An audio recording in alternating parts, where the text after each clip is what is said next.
Dude, what's going on, man? Nice morning. Out here in the shack. Having some coffee. Couple smokes. Not even really with it, man. So this video's probably not going to be all that entertaining. But whatever. I don't care. Figure I'd talk with you real quick before I get one worked up when I gotta run in the house. You know. Anyways, so I know a lot of you guys and gals with the mindset that we were all.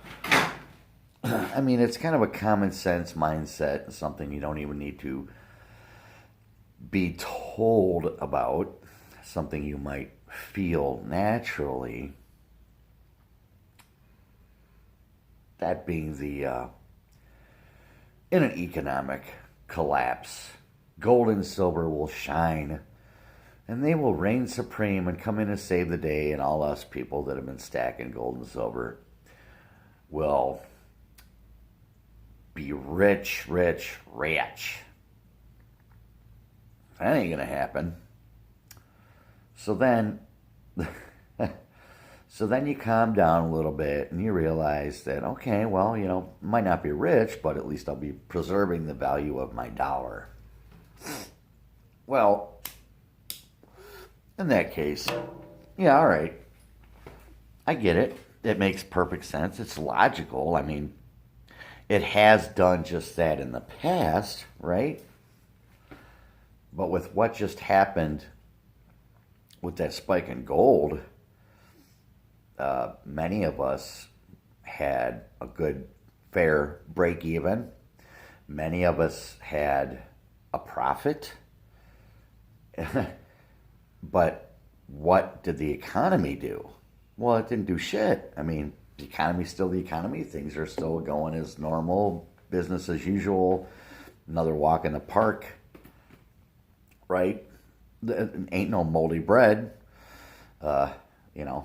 Gas trucks are gassing away, and well, people are buying dog food. So just another day, man. And yet gold spiked. Silver didn't do jack shit. But there we are. There's the proof. I mean, so the gold still won just out of the blue. Poof. There you go. A little bit of a treat, right? Quick little Scooby snack for us who had been amassing it as best as we could. Yeah, gold is expensive, man. Shit, dude, I get it. Believe me, I get it. That's just not cheap. Even when you buy it right, it ain't cheap. It's still an awful lot of money to spend on a little droplet of freaking gold. There's not much reward there when when you're throwing down on average between 300 and let's say go out and buy a sovereign, right? You get a good deal on it on eBay and a good dip, so you get it like $300, $298, $285, maybe even $303. That's about the average good deal on a sovereign. Payout on those, hell, even just yesterday, a payout on a sovereign was $338. That was a good payout, man, if you bought it for, 300 and less, right? Hell, even if you paid 310, that was still a good payout, dude. I mean, if you had 4 of those bitches, right? But on the silver, it didn't do anything. It lagged so far behind that it just petered out, ran out of gas, fell on its face. Didn't even get to the porch. Know what I'm saying? So now we got to look at this. We have all this collectible silver. And I do too, man. I got a shit ton, Look, I do enjoy my 10-ounce Queen's Beast coffee coasters, man. Those things are badass. I like them. But and I have a lots more of, did I just say a lots more? Wow, that was total redneck. I have a lot more collectible silver that, well, I used to enjoy it, but it's so damn hard for me to enjoy it now. When I open up the safe and I look at it, I feel betrayed. Don't you? Don't you feel betrayed by your silver? The more I hear about intrinsic value, I mean, dude, I get so triggered when I hear that shit that I can't stand it. I get triggered when I hear intrinsic value. Look, I don't give a flying rat's ass about intrinsic value. All I know is what I paid for it initially, like on a Queen's Beast 10 ounce, $185 to, what, 210. And if you want to backtrack on them, hey, I've been there too. When I got that lion, I had to backtrack, and I got that stupid lion for $250. I'll never in my life see the payout on that. I might, maybe in 10 years when people are actually going to seek those things out. But if silver drops anymore, where the fuck is the intrinsic value? There is no intrinsic value, man. That's bullshit too. Cost averaging, bullshit. Like I said yesterday, just get out. Quit buying it. If you bought into silver at 18 plus or 17 plus, 16 plus, look, dude, honestly, if you just get out now and you buy gold in the dips, that is the best freaking way in the world to cost average. That's what's going to save your ass. That's what's going to make up for your losses. There is your compensation. And if you are smart enough and buy enough in the dips, buy it right, cheap, recognizable gold that the dealers will buy back, then you'll be shitting in tall cotton. That's going to save your ass. And then when you go to sell your silver, you're not going to feel it as bad, man, because of all your profits that you made in your gold when it spikes and you sell. Don't buy the gold that you love or that you enjoy. Just don't buy it because you enjoy it. I am so serious. You guys listen. Dude, I had a really cool 1 ounce kind bar, Argor Harius. I call it Agor Hairy Ass. Because whatever. But anyways, it was badass, man. It had all the holographic squiggly doohickeys on the back. That bar was frickin' sweet. And I liked it. And then I paid a pretty good premium for it. And I was an idiot. But hey, whatever. I've done worse. And then I had another 1 ounce gold bar that was a RCM, Royal Canadian Mint, just like the 10 ounce silver bar, only in gold. And that thing was freaking cool. I liked it. I enjoyed the shit out of it. I had a Scottsdale bar. I didn't really enjoy that one all that much. I bought it right. Bought it because it was cheap. And I sold that one to another community member actually this winter because I needed a little extra scratch. But you know what, man? I had a lot of gold bars that I enjoyed. And they were really hard to get rid of, And some certain silver pieces that I got rid of that were hard to part with. You know what I'm saying? But you know what, man? Things that I've learned over 50 years of being alive, coming up on 51 years, is that you got to be responsible, man. When it's time to cut loose, don't get emotional. Do not have any emotional attachment, well, really to anything that's non-sentient, okay? If it ain't got a heartbeat, you don't need to be getting emotionally attached to it. Don't buy it or keep it because you love it or like it. Now, obviously, if we're talking about boats, hot rods, and shit like that, well, you buy it because you like it, right? Not a necessity. Unless you're a dude. But, I digress. Is what it is. But you know what? everything's got its price and everything's got its time. You know, every dog's got its day. And if you're just going to keep collecting this shit, man, and not going to sell it, then, you know, hey, that's cool. Okay, fine. But I don't want to hear from you anything about wealth preservation or anything of the like, because you're not part of that. Okay, you'll never be part of that. If you're just buying everything you buy because you like it and enjoy it, even at the right price, it doesn't make any sense. Okay, you're not part of that game. So, you know, these are a lot of the people that do get triggered by, you know, certain videos and certain speeches that certain people make.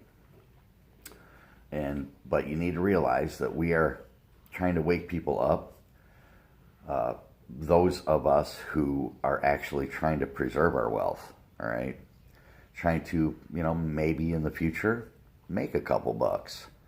Look, the whole reason why I got into gold and silver was, well, I got into silver because I was left a bunch of silver by my mom when she passed away. And silver has been in my life, my whole life, you know. And I've always been infatuated by it. I've always enjoyed it. I like the way it feels in my hand. I like the way it clinks around and shit, you know.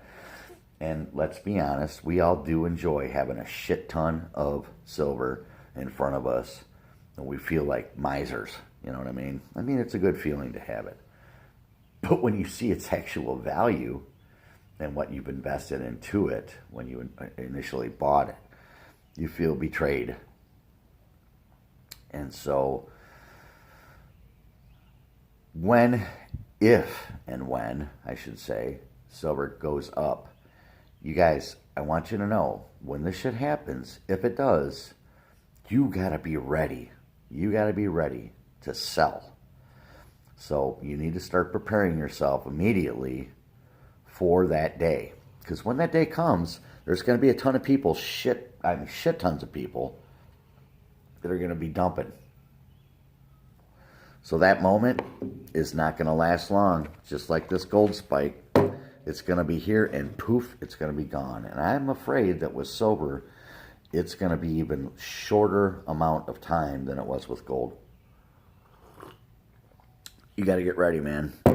Get your shit together. Start going through your stacks. Figuring out what you're going to keep, what you're going to sell, and who you're going to sell it to. Start paying attention to all the payouts at the dealers. And another thing, look, I know this video is getting long. Sorry, get over it. Just, you know, I'm starting to get with it here. Another thing I noticed yesterday when I did that sale to JM Bullion, you know, they said it was going to run me about 20, 25 bucks insured. USPS priority mail with signature confirmation and insurance, okay? And I thought, well, you know, that's about right. Probably about $24.95, 25 bucks and shit. Dude, it was 59 fucking bucks for me to ship that. I was pissed. You know, because that cut into my profits. And I did make it a point to call up JM yesterday and give him a piece of my mind. But you know what, man? It is what it is. I was just fortunate enough to take advantage of the situation. So I didn't make as much as I thought I would make, but whatever, man. Whatever. I just sold a few boat parts that didn't owe me any money, you know, so it was a couple $100 of free money in my book. So I just applied that toward that additional $30 and losses on the shipping, and I'm over it, right? But, you know, for some people, that's, you know, that $30, well, that's a fucking tank of gas to get back and forth to work for the week. You know what I mean? So I want you to pay attention to those kind of things, man. Pay attention to what exactly it's going to cost you to ship it back to the dealer. What exactly is the payout on an exact specific piece that you may have. Write yourself a sheet of all the stuff you're going to unload, how many ounces of it, and to whom you are going to sell it to, and what the shipping cost is going to be. All right? That's what you need to start doing right frickin' now. I mean, like now, today. If you got a chance, do it. When you get home from work, you ain't got shit to do. The lawn is mowed, dog's fed, whatever. Open up your safe, go through your shit, start writing down a sheet, get online, find the dealers who you're going to sell to, what they're going to pay out for what piece, what shipping's going to be, etc., etc. You need to do that now. Because you don't know when silver's going to take off. It probably never will. I mean, come on, let's be real. But if it does, you need to be ready to pull the trigger, right? So I'd like to encourage you to do that, man. That's really all I got to say for this morning, man. Look, I'm not trying to get down on anybody that loves their silver. Because fucking A, man, I love mine too. It's enjoyable. It really is. But it pisses me off every time I look at it because it's betraying me. It's not preserving any kind of wealth. I've lost a ton of money on it, and I haven't sold it. People say, the only time you lose money in silver is when you go to sell. Well, jeez, oh Pete's. Actually, I'm losing money on it just looking at it. It's like a candle. You let that sumbitch burn and burn and burn. Eventually, it's going to go poof, burn out. That's where I'm at right now. So that's why I'm a little pissy pants. A little bit wadded up. And on that note, I think I'm all worked up now. So I'll let y'all go. Thanks for spending 17 minutes of your life with me. And I'll talk to you in a little bit. Till then, sir.